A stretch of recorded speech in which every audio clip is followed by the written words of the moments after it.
देवी और सज्जनों, हम यहाँ आ चुके हैं। अभी उठा हूँ, पार्सल आया है सुबह सुबह। ये हमारा नया कूलर, ये हमारा नया कीबोर्ड, दोनों सफ़ेद, because we stand for peace. माल गिर गया है, अनबॉक्सिंग चालू है।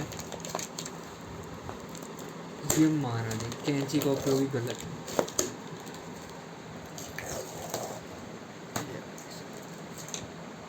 टेप हो रही, इधर से टेप बच रही। हाँ,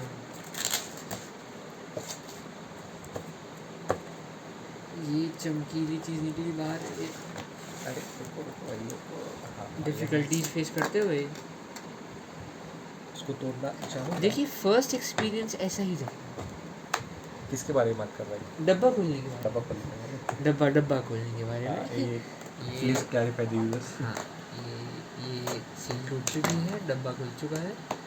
ये थोड़ा इधर से निकल कर। हाँ, शाबाश शाबाश। अरे भाई चौंक रहा भाई इसका। हाँ,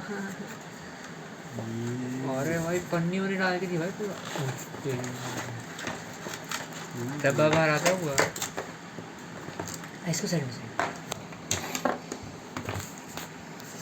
अब होंगी क्लिक्स प्लस क्लिक्स। लौंडा कुछ होता हुआ।